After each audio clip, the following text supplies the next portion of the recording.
evening, everyone. I'd like to have someone make a motion to go into open. So, Mr. Arms, second. Second, Mr. Vita. All in favor? Aye. We are in open. Good evening, ladies and gentlemen. Thank you for coming out tonight to the middle school auditorium. We're going to start off with the first public participation portion of the evening. For agenda items only, if you'd like to speak on any of the agenda items, please come forward, state your name, address, and what agenda item you'd like to speak on.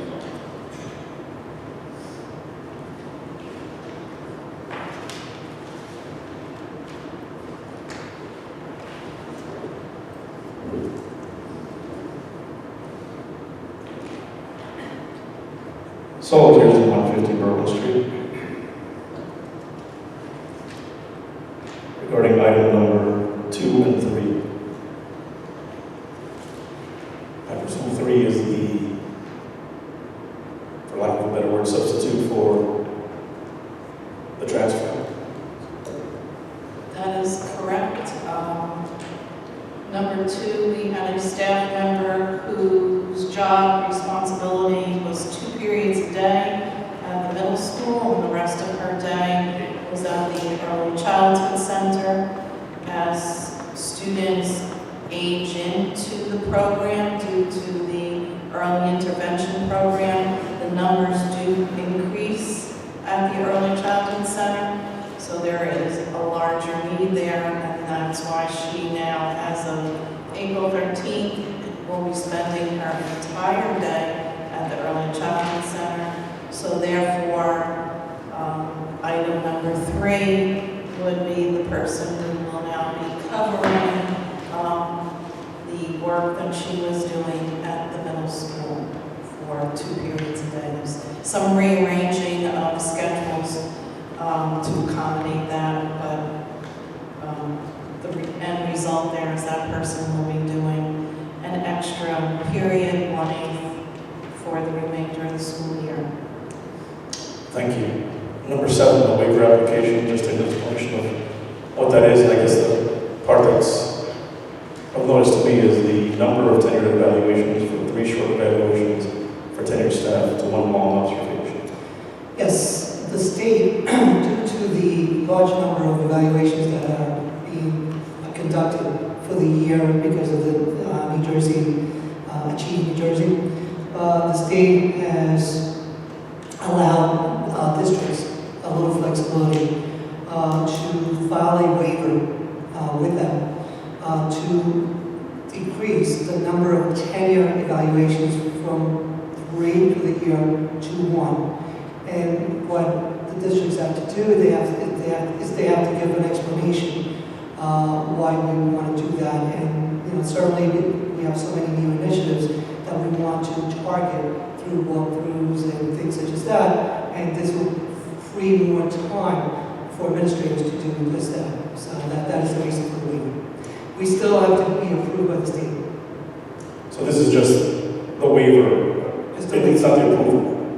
Right. They can come back and say, sorry, but no, you still have to do the 3. Right. Yeah, we can do more if we want to. Just a waiver to decrease it to, so we by the law, we don't have to do more. Right. And is this for, where it says tenured evaluations, is that for, I guess, staff who will become tenured or already tenured? Staff will become tenure as of September. Thank you. They're already tenure. All right. Item 10, I think either the first or the last number are transposed because they don't add up. So perhaps I think the total should be 585 or the current expense should be more. Sure. I appreciate Right. you. I think it is. It appears as though it is a typo, and we'll correct that. And the special reserve funds, revenue funds, these are throughout the year, I've noticed them. Are these part of that whole mistaken surplus, real special revenue or not? Special revenue funds are the grants that the school district received, in particular the NCLB grant and the IDEA grant are the 2 large ones that would involve that particular fund. And just number 14, district agreement. The NJSBA contract for policy customization in the amount of $6,500. What is the policy customization? The NGSBA has a service that they offer for us to review our policy. Our policy, the board policy needs to be reviewed every 3 years on QSAC. And NGSBA has this service that they will be reviewing our policy and they will be forwarding it. And we actually work with Mrs. Bell and Mrs. Garcia as well as Mr. Burrito as far as updating and seeing what still works, what needs to be added, what needs to be taken away. And then throughout the year going forward in the future, any further updates are emailed to us, so we're automatically updating. Our policies are constantly updated. So we don't have to, I mean, when it's time to get updated again, it should be current. And when we just have to go through a wellness check, and we say it's fine, just keep on going, we don't have to, hopefully not spend that money again. So does that $6,500 include those updates that you mentioned? Yes. So in other words, it's just to keep, because there's things that may be going on in the state that just because through time the board may not, so the NJSBA will provide that. I guess statewide policy changes that needed, like for internet use or any such harassment. Correct. Any new policies that we have. Okay. Yes. And it's 3 years, isn't it? It is, yeah, every 3 years we need to update, yes. Thank you. Sure.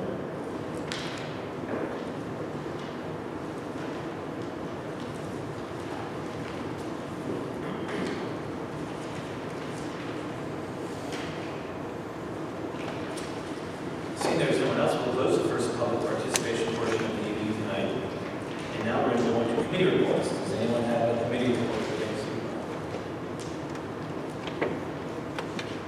Mr. Miller, no, okay. I'll just say that we have another finance workshop coming up April 22nd at the high school, 7 p.m., correct? Correct. So anybody who wants to come out, learn more about, how we're spending your money, please come out. We'd love to see you. Other than that, right now, nothing else on finance. Thank you. Thank you, Mr. Gannon. Anyone else? Seeing there's none, we'll go to the superintendent's report. Good evening, Mr. Burrito.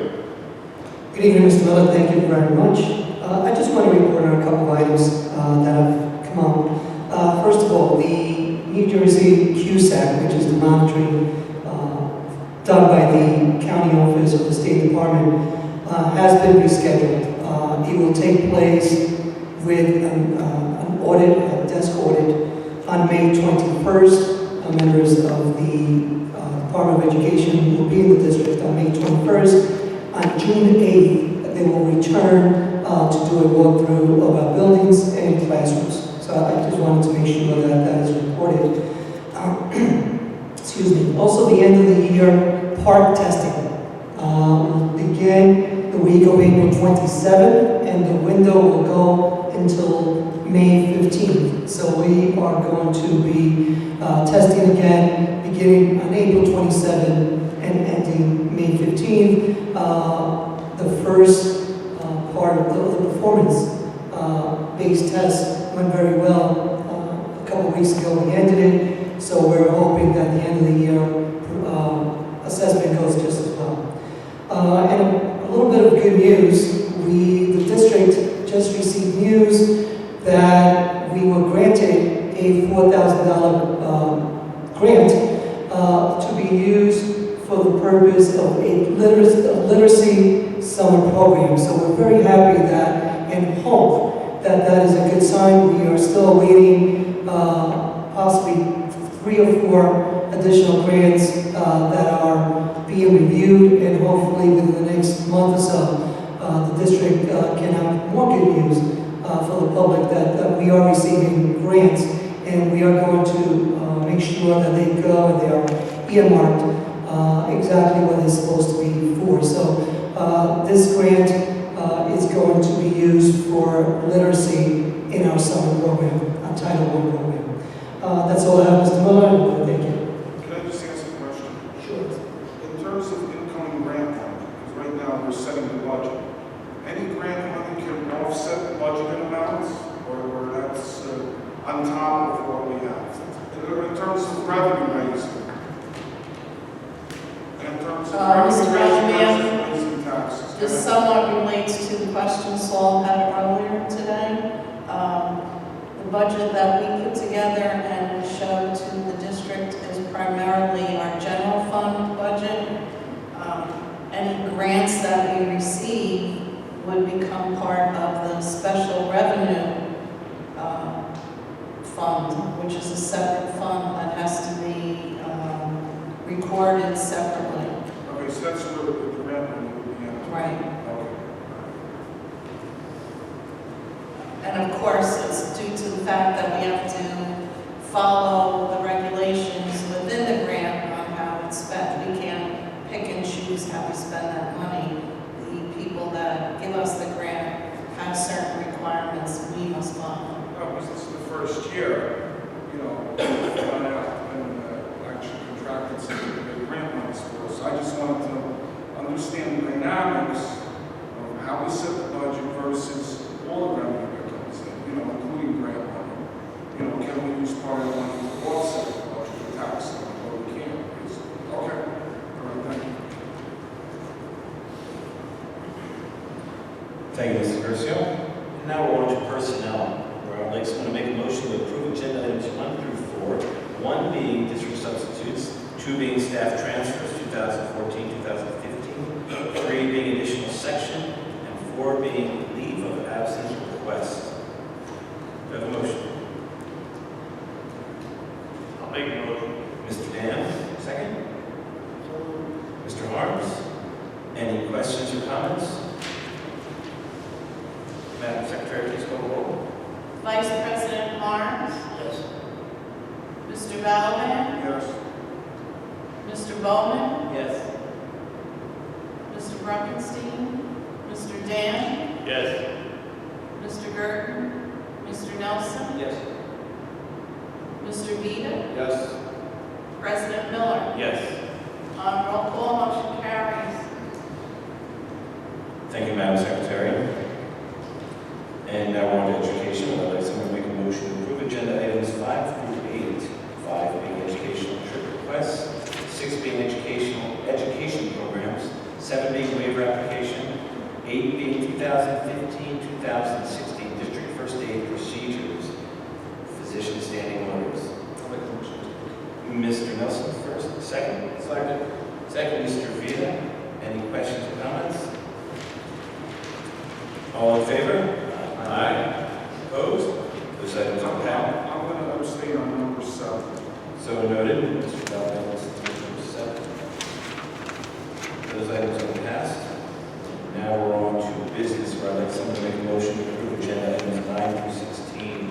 9 being monthly certification, 10 being approval of bills, 11 being approval of minutes, 12 being approval of district medical service agreement, 13 being secretary treasurer report, 14 being district agreement, and 15 being use of buildings and grounds, and 16 being approval of transfers.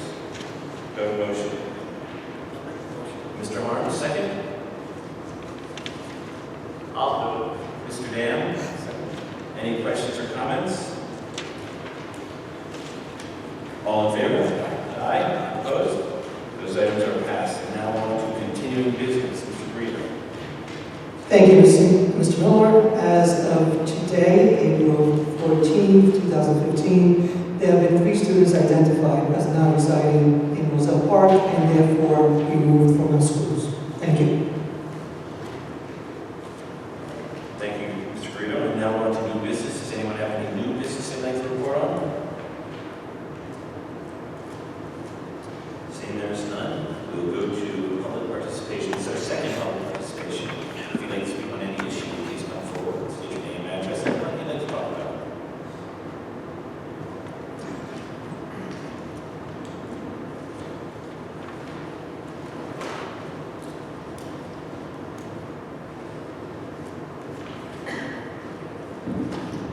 It's all 51 Berlin. Wow. It's all here's 150 Berlin Street. Oh. You had said there was the second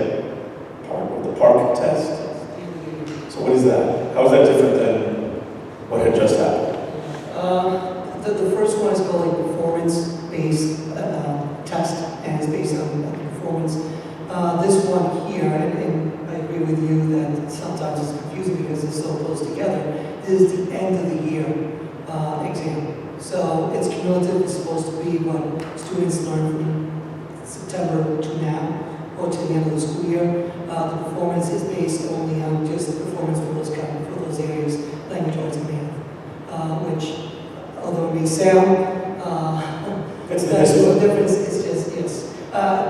What the state is looking at is to move the exams a little bit, spread them out a little bit more, possibly make the performance exam in November. So at least there could be some comparison as well from one to the other. Not to belabor or make a molehill, but the whole opt-out issue, will that apply for this as well? Yes, the parents are still, Again, not that there is an opt-out, but the whole of writing a note. yes, we will continue to follow the same refusal for testing as we had before. Now, will this, I know the first aspect of PARC did not, I guess, count towards a lot of things. Is that the same for this as well? Yes, So the PARC in total will not? same thing. For 3 years, it's not going to count towards certain things, programs, and graduation and things such as that. Okay, thank you. For the Grand Literacy Summer Program, that $4,000, will that go towards books, programs, equipment? Correct. Supplies, Supplies. activities, and things like that, yes. Will it go towards salaries?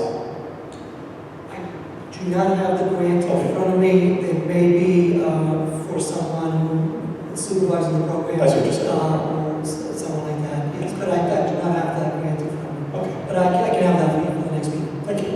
And then speaking about the registration this morning at Sherman, my wife went to it. It was very well attended. It's a very popular. It was very popular. The one observation she made was that she, and other people had repeated this, that there weren't enough Spanish-speaking staff on hand. And in line with that, beyond whatever anyone may personally feel, that's reality. We have parents who don't. Next year, if it is even legally possible, I would be more than happy to volunteer. Because my wife tried to help, but she's Lucy and I'm Ricky. Without the bongo, a lot more weight. But she said that she felt that was a little bit of where a lot of confusion began. And I would be more than willing to volunteer for that. And I appreciate that. And thank you for bringing that up. I know we do have a couple of bilingual, I know a couple of professionals that are assigned for the registration. But if we need more, obviously, we would certainly welcome them. I don't know if during later in the day there were more, but she said when she was there was only one. No, one person. One person, that's Yeah, right. and it was in the early morning. And then the other thing she made an observation was that sometimes because the acoustics of the cafeteria, if there could be like maybe a megaphone or a speaker, because at points numbers were being called out, I guess. I'm just saying what she said. And sometimes they couldn't hear, and a lot of confusion. And I appreciate that. And actually, with the popularity of the kindergarten now, we are looking to move the registration for the fall of the next year. So not only because of the space available, but also for security reasons and things such as that, we want to take it away from the elementary buildings. Thank you very much. Thank you.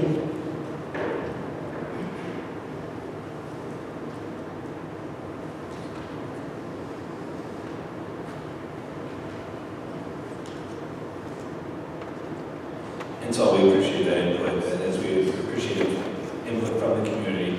You are our eyes and ears out there. Anything that we can do to work together to improve our district is fabulous, so thank you. Seeing there's no one else, we'll close the second public participation portion of the evening tonight. And now I'd like to make a motion to conclude, to adjourn. Mr. Bowman, second. Mr. Beal? Okay, all in favor? Aye. We are adjourned. And our next meeting will be April 28th at Roselle Park Middle School Auditorium at 6:30 p.m. However, don't forget our budget workshop on April 22nd at 7 o'clock in the high school auditorium. Thank you. We are adjourned. Have a good evening.